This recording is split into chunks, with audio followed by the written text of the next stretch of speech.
Sa likod sa matag tuna nga nakuha sa dagat, adunay istorya sa mga pamilya, komunidad ug mga kinabuhi nga naporma tungod sa pagpangisda. Apan kining mga istorya kinahanglan magsugod sa husto nga pundasyon ug nagsugod kini sa pagpaniguro nga ang mga matagtawo nga sakay sa sakayan kay lehitimong edad na para magtrabaho. Ang Sargent Fishport Tuna Handline Fishing Association Incorporated nagtukod og usa ka proseso sa pagpamatud-an sa edad aron mapanalipdan ang mga bata. Kini usa ka commitment sa pagkamatarong og legalidad sa among mga operasyon sa pagpangisda. Nakapugong kini sa pagpabuhat sa mga bata, pinaagi sa pagpaniguro nga walay minor de edad, ubos sa 18 anyos nga magtrabaho sa sakayan atong depensahan ang mga bata gikan sa peligroso nga mga buluhaton o protektahan ang ilang katungod sa edukasyon ug kalambuan. Nagasuporta kini sa pagsunod sa mga balaod sa pagpanarbaho ug sa pamantayan sa katungod pantawo. Ang lokal ug internasyonal nga mga balaod nagkinahanglan og pamatud-an nga edad aron malikayan ang pagpang-abuso sa mga sektor nga bug-at og trabaho sama sa pagpangisda. Nagkumpirma kini sa pagkakwalipikado sa mga benepisyo ug programa. Ang husto nga pag-ila nagtugot sa mga mangingisda nga makarehistro sa tabang sa gobyerno, insurance ug suporta sa panginabuhian. Nagpalig-on kini sa transparency ug accountability. Kung ang tanan na pamatud-an na ang edad, ang sakayan ug ang tibuok supply chain mahimong mas kasaligan ug kredible. Nagpalambo kini sa etikal nga pagpangisda, ang responsableng pamaagi sa pagpanarbaho kabahin sa malungtarong pagdumala sa pangisdaan ug nagpanalipod sa dugay kaugmaon sa atong industriya.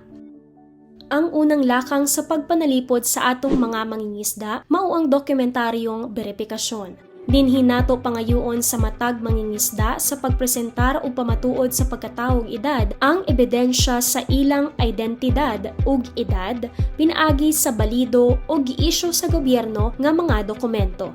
Sa pagsugod, ang mangingisda kinahanglan magsumite og duha ka valid nga ID nga klarong nagpakita sa ilang tibuok ngalan ug petsa sa pagkatawo. Ang prioridad nga mga ID mao ang mosunod: National ID, pasaporte, lisensya sa pagmaneho or driver's license, UMID, SSS or GSIS ID, postal ID. Ang mosunod nga ID gidawat isip sekundaryang identifikasyon, voter's ID, PhilHealth ID, TIN ID nga adunay letrato, police clearance or NBI clearance, municipal fisherfolk registration ID. Kung ang mangingisda walay bisan usa ka mga ID sa taas, ang birth certificate gikan sa PSA o local civil registrar mahimong dawaton. Apan kinahanglan nga suportado kini sa barangay certification nga nagkumpirma sa petsa sa pagkatawo ug pagpuyo sa mangingisda.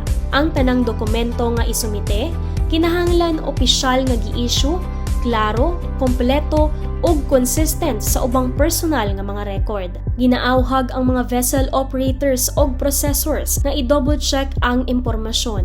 Ayaw lang dawata ang dokumento, beripikaha kini. Hinumdumi permi, ang minimum legal nga edad para makatrabaho sa sakayan mao ang 18 anyos. Bisan kinsa nga ubos pa sa 18 anyos, dili angay pasakayon sa fishing trip. Walay eksepsyon. Kini nga hustong pagsusi sa sinugdanan makatabang sa pagpugong sa mga problema sa umaabot ug nagpadayag og klaro nga mensahe nga ang Sargent Handline nanindugan alang sa responsableng pagpanarbaho. Human mapamatud-an ang mga dokumento, ang sunod nga hinungdanon nga lakang mao ang pagtipig ug pagdumala sa mga record ug dokumento. Nganuman, kaysa pagsunod sa balaod, importante ang ebidensya. Dili igo nga osisaon lang ang ID sa mangingisda, unya ipadala na siya sa dagat. Kinahanglan nga ang mga operator sistematikong magtipig ug magdumala sa mga record ug masiguro nga ang matag trabahante sa sakayan adunay kompleto ug mapamatud-an nga dokumento sa record. Mao kini ang mga responsibilidad sa matag vessel operator. Una, paghimo og pagmintenar og file para sa mga matag mangingisda. Ang matag record kinahanglan adunay klaro nga photocopy o scan sa mga gisubmit nga ID, birth certificate, barangay certification ug kompleto og permadong verification form. Kini nga mga record magsilbi nga ebidensya sa due diligence ug importante sa panahon sa compliance checks o social audits. Ikaduha, pag-organisar sa mga file pinaagi sa sakayan o batch sa crew. Bisan pa man pisikal o digital, ang mga file kinahanglan klaro ang label, dali pangitaon ug sayon ma-access para sa review. Ginarekomenda ang digital backups apan ginahanglan kining secure aron maprotektahan ang personal nga datos sa mga mangingisda. Ikatulo, pag-maintenar og centralized master list o sentralisadong listahan sa panguna. Kini nga listahan magtala sa mga pangalan sa tanang aktibong crew members, ilang petsa sa pagkatawo ug ang status ug petsa sa pag-review sa dokumento. Ang centralized nga listahan makatabang sa mga tag-iya sa sakayan ug coordinators nga dali mahibal-an kung kinsa ang kwalipikado ug naa sa sakayan sa bisang unsang oras. Ikaupat, regular nga pag-review o pag-update. Ginarekomendar nga maghimo og file review matag pipila ka bulan. Naay bag-ong miyembro nga miapil, expired na ba, naay kulang nga mga dokumento. Ang pagka-proactive makatabang sa padayon nga pagsunod sa balaod ug malikayan ang dali-dali nga disqualification o penalidad panahon sa inspeksyon. Ikalima, pag-andam para sa audit o inspeksyon. Kinahanglan ang mga record andam permi para sa audit. Apil niini ang mga bisita gikan sa mga industry auditors, mga ahensya nga regulatoryo ug mga kauban sa fishery improvement project. Kung ang imong mga record klaro, kompleto ug updated, dili lang nimo maprotektahan ang imong sakayan, nagapatukod usab ka og pagsalig gikan sa mga buyers, regulator ug komunidad.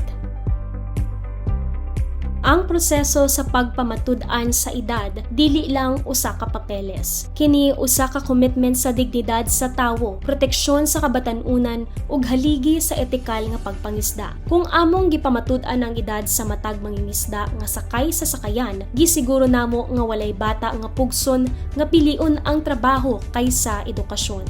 Ang matagtawo sa sakayan andam sa pangisip ug lawas para sa mga hagit sa dagat. Ingon nga ang mga tag-iya sa sakayan, coordinator ug leader sa komunidad aduna kitay tinambayayong responsibilidad nga masiguro ang mga matagtawo nga mosakay sa sakayan na pamatud-an ang edad, kwalipikado ug luwas. We are improving. We will be better.